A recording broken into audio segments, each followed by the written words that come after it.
The tricky thing with labels all along on anything, any label, however we come out, is that they can get rigid.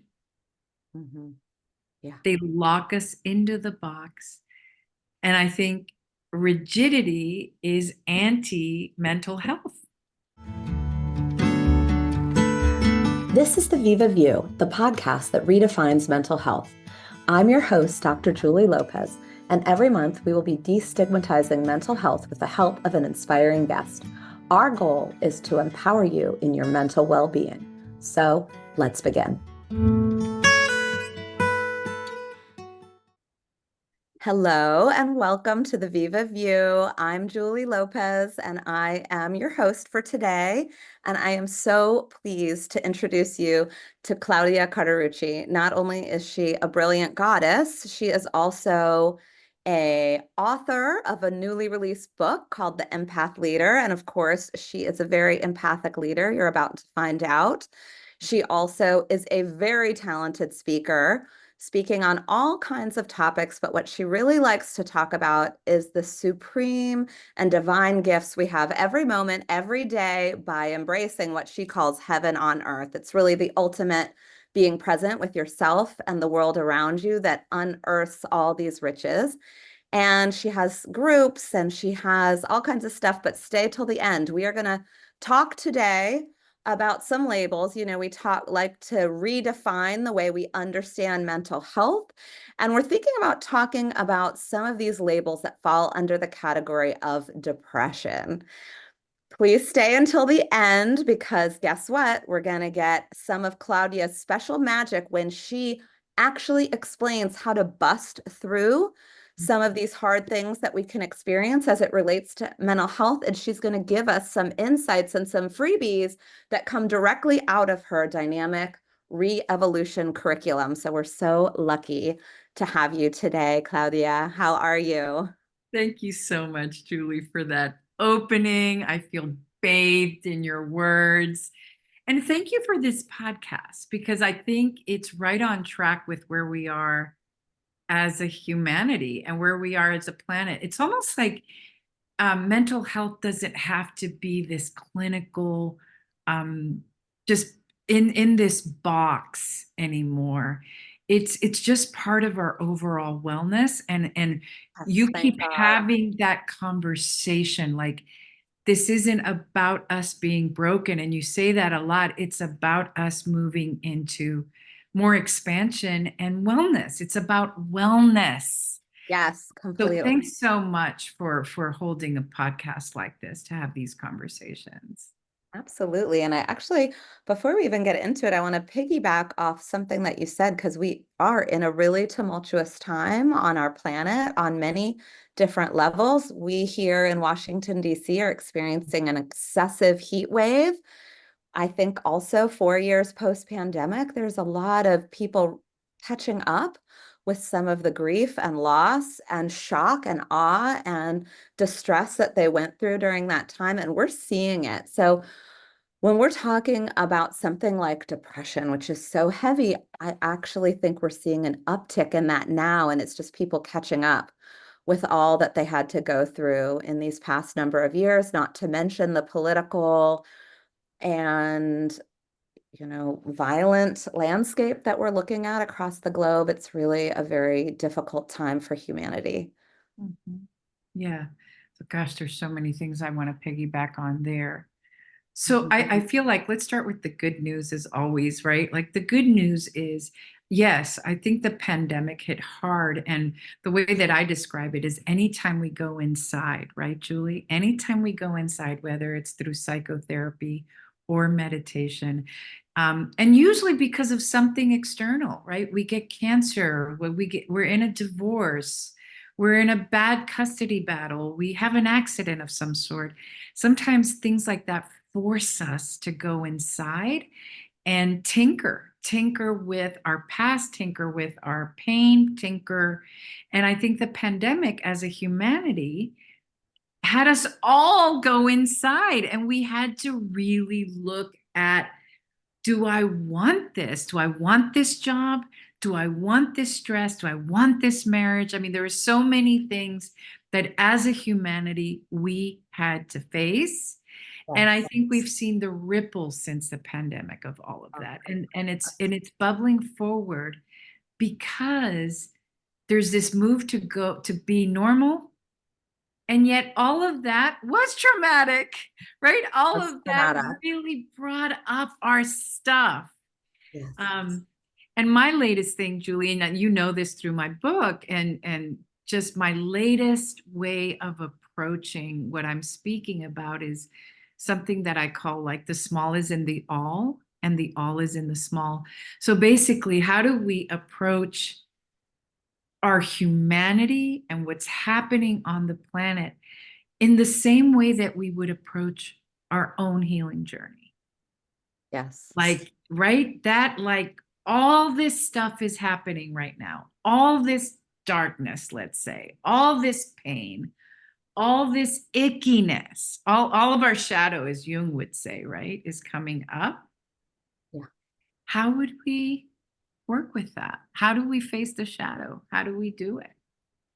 Well, So, go yeah, ahead. go ahead. Go ahead. I was just going to say, and it's interesting that you brought up Jung and the shadow because I think people often, clinicians and lay people alike, will say, oh, so and so is depressed, let's just say. So, and that's interesting because sometimes when people hear that, they'll say, oh, don't worry about me, I'm just depressed. It's like this label that keeps people in a box, right? This is just me. This is just what's going on. And I would challenge that and maybe even get your insight on that when, and obviously, as both of us having clinical backgrounds, there are a whole bunch of diagnostic codes that fall under that umbrella. And in my experience has kind of sometimes kept people stuck, right? Or maybe Yeah. feeling broken, you mentioned. I just wanted to know kind of your thoughts on that based on the work that you do and what you think about that particular experience of feeling, you know, just really disconnected from our spark, from our joy, from our energy to do things, the heaviness that Mhm. accompanies something like that. Well, I want to start off by saying that I feel so comforted by the fact that even though you're an extremely experienced clinician, and basically what I mean by that is that you're credentialed, but that you are open to having different language around this. And Yes. and actually you're feeling like it's an imperative to do that, to Yes, I have was going to say it's necessary. exactly. It's an imperative to do that. So this is, let me just back it up a little bit by saying that, listen, I have found, and we're going to align very quickly here, Julie, but let me start from, I have found that sometimes labels or diagnoses, which is how I present clinically when I'm working, because I'm required to, if the insurance is going to pay, I'm required to provide a diagnosis. The I'm political system. correct. It's so systemic. But let me tell you a little bit about labels, though. I have also found that when I name something, or that when we name it together, there is something that I call it, sometimes naming things are a meditation. The client goes, oh my gosh, it's not just me feeling like I'm Yes. this or I'm that. Like there is some energetic relief when you can say, wow, well, it sounds like you grew up with a parent who was click, right? Or who had these types of symptomology. There is something in labeling, or I would maybe say in naming, that does feel like a relief and is important. So I've had those two experiences, right? So Yeah. now we're going to get juicy because I would say in the ultimate I do agree with that. I knew what you were going to say when you said it because it's validating. Again, like that move, what you just described is helping someone not feel crazy. Oh my gosh, I felt bad. I felt alone. I felt all this stuff. Everything looked good on the outside, but I wasn't getting any emotional attunement from my parent. Oh, that's a thing. I never had words for that. That's the ultimate definition of empowerment. Language that helps you go, oh yeah, that's a thing. It was all invisible to me. It just looked like, oh, that's just what parents do. Because these are my parents and this is how they are. And once you say, oh, I'm just gonna Exactly. make it up. Maybe you use a label like you say, oh, it sounds like your father's narcissistic. I mean, that's a very popular label people use to say this person's not really present for you. They're all in their own world. And I would say, and I hope on a future episode we'll cover this, when someone is all up in their own world or fall into a category that we could call narcissistic, and that does damage. This is where life gets more sophisticated, is that, but they've also been through their own trauma. So we're looking at someone with unprocessed trauma who doesn't have the capacity or the capability of seeing others. In that, they do damage, and we can grow this up into the macro. And this is my theory around war and violence and all the things. Right on. Right. But so it's not to say it doesn't do damage, but in this more compassionate view, a more accurate thing that would give the same validation might be, sounds like your father went through a lot of stuff as a kid, never processed it, and now as an adult has no capacity for you. That's called a lack of emotional attunement. Of course, he couldn't do that because of whatever. It does not make it okay, and it's extremely damaging. And here are the studies, and here is because the real relief is the, oh, right, I'm not crazy. Correct. Yeah, Correct. And I think sort of this baseline, this beautiful, beautiful baseline of what language can do for the good and for the bad, right? And for the detriment. I think like we're it's a little philosophical, but I do I want to love say that philosophical. I know, we love it. It's so juicy. But it is a little philosophical to say sometimes just having the words or the name, I really do call it a meditation. It really bathes our body, our central nervous system in relief because it's not just these weird things we're feeling and seeing and experiencing or even someone saying, wow, I'm so sorry that happened to you. Like how healing language can be and naming things, right? So having said that though, Wait, don't go forward yet. Don't go forward yet because I want to hear about the meditation. What do you call it? You said it's a naming meditation? right, or that naming actually, or I like to say that naming something because of the experience that it has on the central nervous system, Julie, Yes. feels like a meditation. I mean, I have had I clients see. just I go see. like So just exactly do exactly that. It feels like, but there's actually a naming meditation, right? If you go in, if you're like, grief, rage, vengeance, right? It's actually a beautiful way of becoming the observer. And I ask my folks, listen, don't judge yourself. It keeps us away from judging ourselves, which immediately clamps down on the meditation. Because if I have vengeance inside of me, right, we judge ourselves like, oh my God, I don't want to be vindictive. I don't want to have that level of rage. But if you just name it, so I always say, like, list it inside yourself. so good. Sadness, rage, vengeance, rage some more, right? Like it's actually a naming meditation and it Love it. brings, you get that, Oh, right? yeah. Immediately you feel it like this, I just call it bathing your central nervous system. You can like, and little by little, you start to feel that looseness, and it actually keeps you away from judging yourself. I love Lust, desire. Let's say you're married. Desire, lust, craving, longing, right? And even as I'm doing it, I could feel my body just start to collapse in a good way. I love So it. I know, I know. So there's something really powerful that even as clinicians, if we're intuiting to give things names, to give things words. And I mean, today we can't talk about it, but we know that in the space that you're such an expert in is the space of the nonverbals, right? That where we don't have words. But when we do have them, they can immediately cause some healing. But listen, having said that, the tricky thing with labels all along on anything, any label, however we come out, is is that they can get rigid. Hmm. Yeah. They lock us into the box.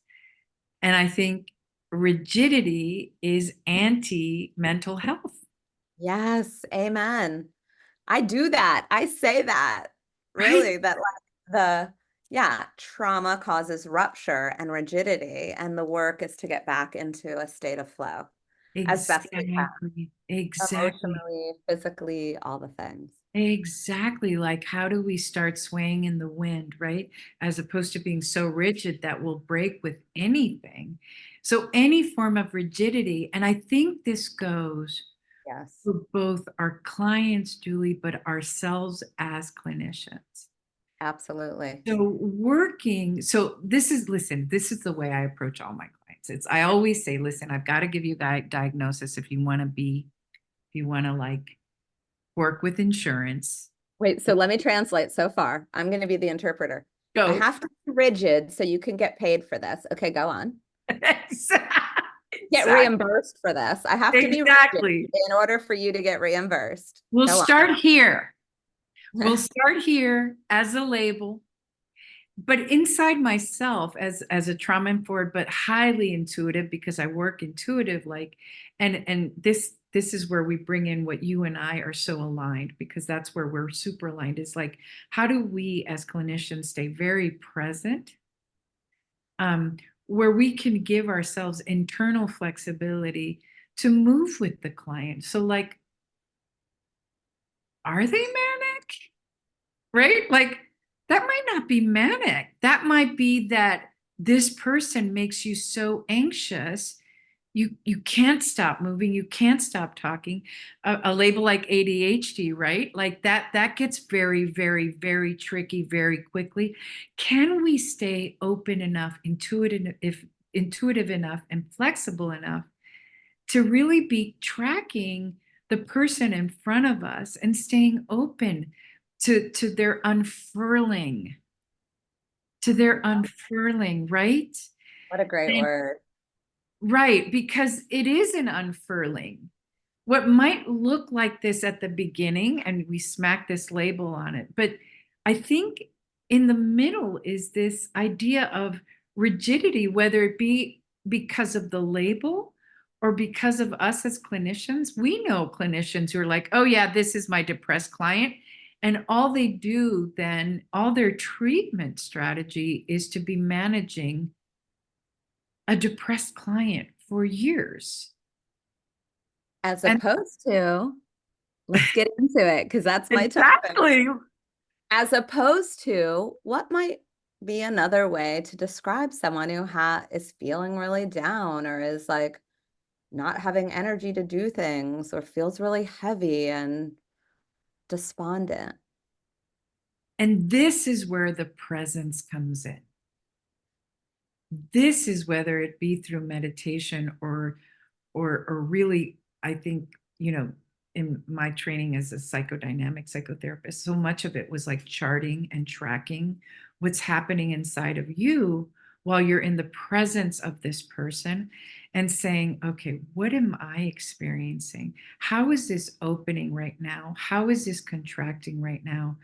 Where it's not just that I labeled and I got stuck there, and then also stick the client, right? Then we're not moving, then we're not expanding, then there's no possibility of tracking something else.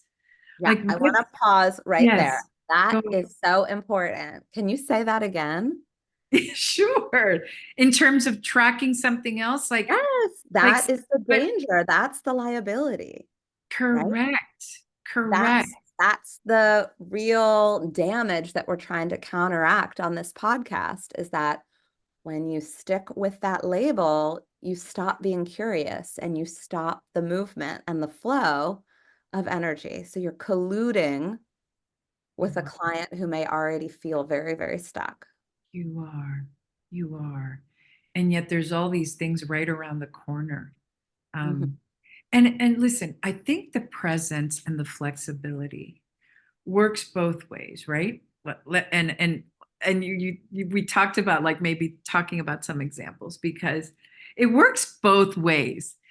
But the idea is staying very present in your flexibility because when I was a younger clinician, Julie, I did treat narcissistic personality disordered people where I was staying extremely open and like, well, maybe they're in a bad mood. Maybe they're just demeaning me because I would have experiences of getting demeaned in session. But staying open, and then realizing, oh, maybe if I start really tracking this differently, not so much sticking to a label, but understanding that there is sort of a list of characteristics that are showing up, because I would, as a young clinician, allow for many things without boundaries. So it is like, who am I right now with this person?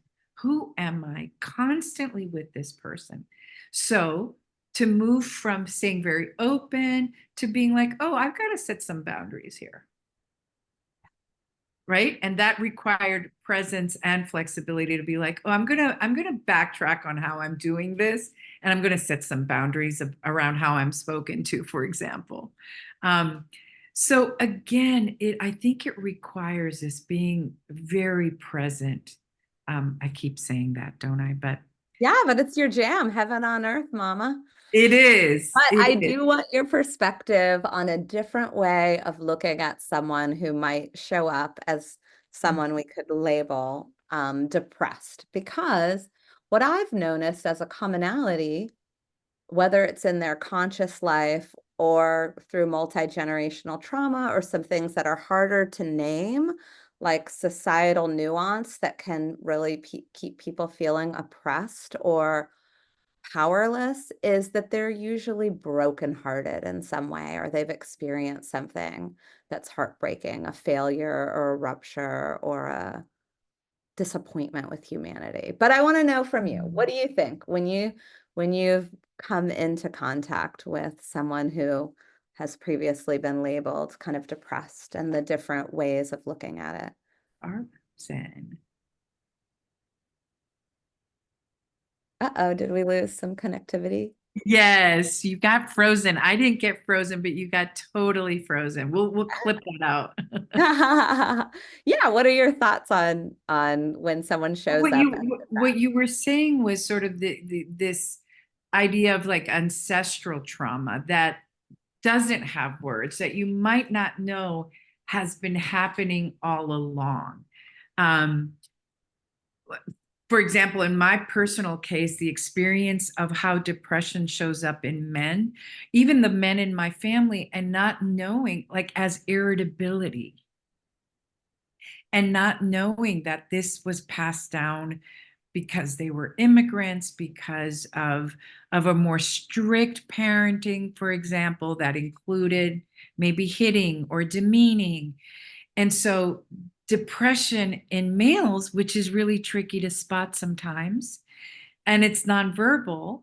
Um, how does it show up? So if we expand it to like, we're not going to call this depression, we're going to look at it from a different intuitive, exactly, More Julie. expansive, right? Yes, more expansive.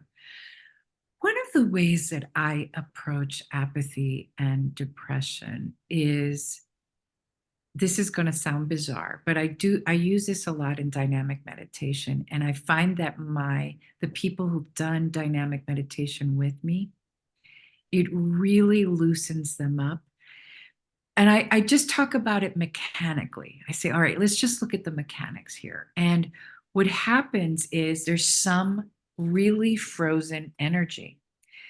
So the way that I apply it is like through physics, this idea that there's that we look at our feelings through an energetic scale.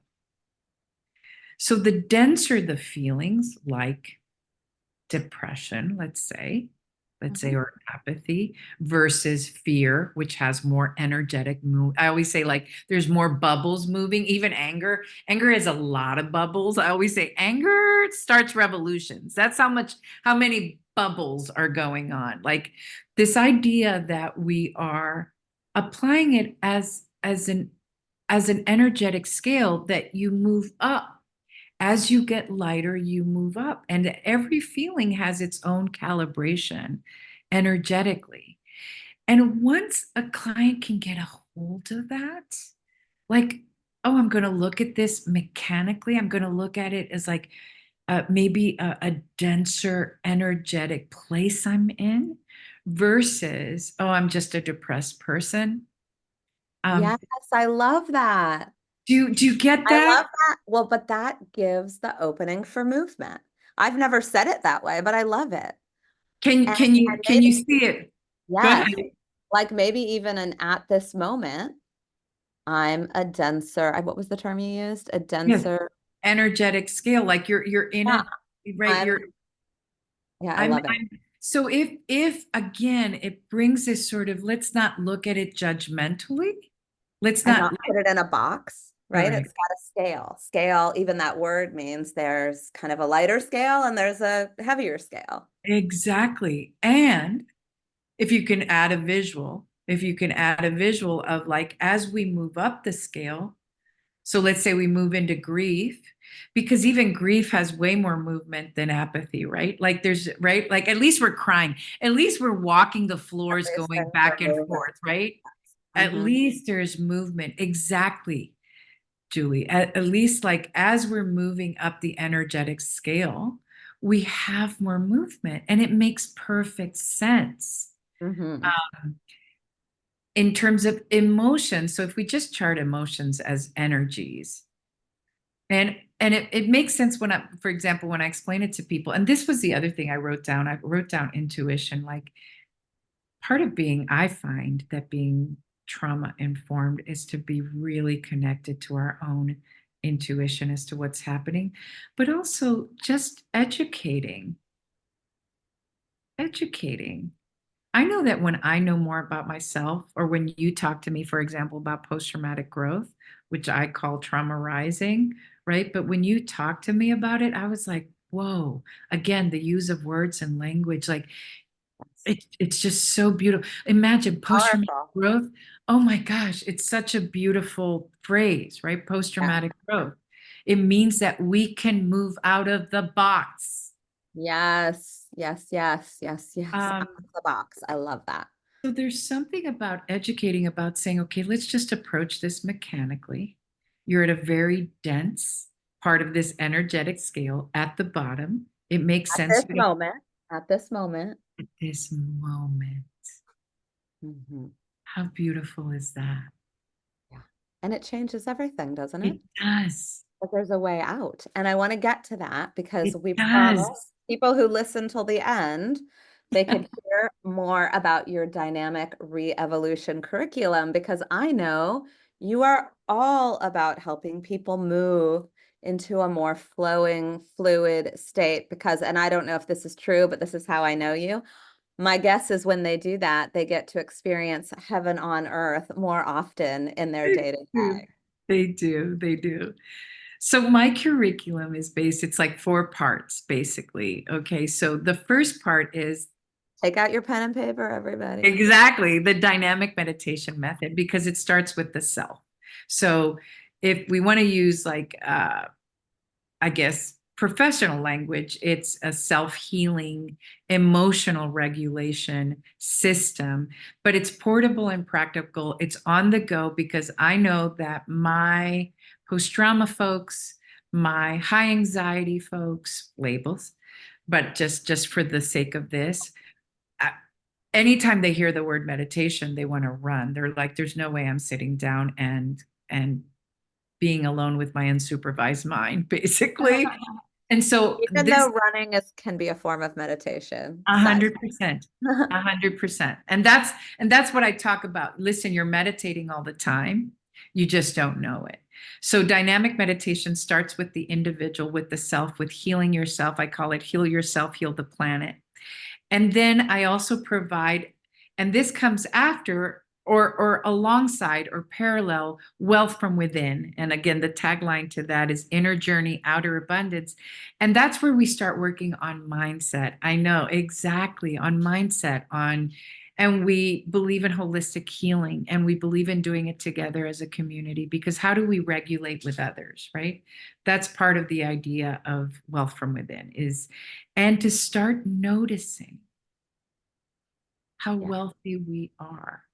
And that requires, though, having a foundational experience of being able to self regulate, calm the central nervous system, emotionally regulate. So that's why dynamic meditation method comes first or parallel to wealth from within, pretty much after, though. Wealth from within comes after.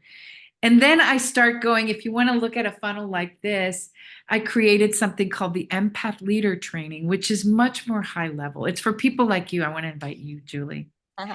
It's basically the idea of you know after the pandemic, I feel like the planet needs secure parenting. It Oh needs my secure gosh. attachment. Yes, please. Yes, We please. we need some secure parenting. It's almost like the planet is running amok. There's no parents in the house, and the kids are just like, right? There's a lot of chaos right now, and so I really feel that the planet needs some secure parenting. And so it's high level empath who've done a lot of healing work, a Yeah. ton of healing work, because they have the characteristics of being amazing leaders like collaboration, cooperation, communing, building community, care, competence. The high level empath is extremely competent. So it's almost a call to arms to like, come on, the planet right now is needing a safe and stable home Mhm. and the empath leader. So I'm doing some of that work. Oh my And then gosh. I end with the Heaven on Earth podcast, which is how do we thread together experiences of mindfulness, of self love, of noticing the wealth that we live in every day through the planet, through you. You're one of my Heaven on Earth experiences all the There time. you go. So, and I invite people who are ready because part of also, by the time you're ready to go on the podcast, you're feeling pretty good about yourself, aren't you? Like you're showing up. And I always say people, it's not showing off, it's showing up with your giftedness to the world. It's like graduation. If you're on the Heaven on Earth podcast, you are graduating into self-love, into showing off, up into showing up and being your full self. I love Right? that. We're ready to do it. So Guys, those are the four things. listen to all those juicy morsels and this whole progression. It's awesome what you're doing. And I so appreciate you giving your time to us here on the Thank Viva you, View, Julie. where Thank we're you. working so hard to I'm redefine in your corner. I'm in your corner. mental And I want health. people who are watching this to know that my backup is the Viva Center because people are not just trauma informed. Pretty much everyone there is an expert on what they do and on trauma and on all the other labels, but also because you're using a lot of cutting edge modalities. And this is what's most important to me and to why I refer to the Viva Center is because you as a group are always doing work on yourselves. You really are. We're humans too. We Yeah. need lots of work. Thank Yeah. you so much, Claudia. Thank I you. appreciate it. So Okay. I just want to say thank you for tuning in. We hope you enjoyed our deep dive into depression today and lots of other amazing topics. Be sure to check out all of Claudia's Cauterucci's resources, which we'll have for you here. Join us next month as we go into our next deep dive to redefine mental health. And as always, please visit www.vivapartnership.com to access our amazing free and low-cost resources that will empower you in your healing journey. If you enjoyed this episode and you'd like to support the podcast, please share, subscribe, leave a rating and review. Let's redefine mental health together. You're in your corner. You're amazing, Claudia. Thank you so much.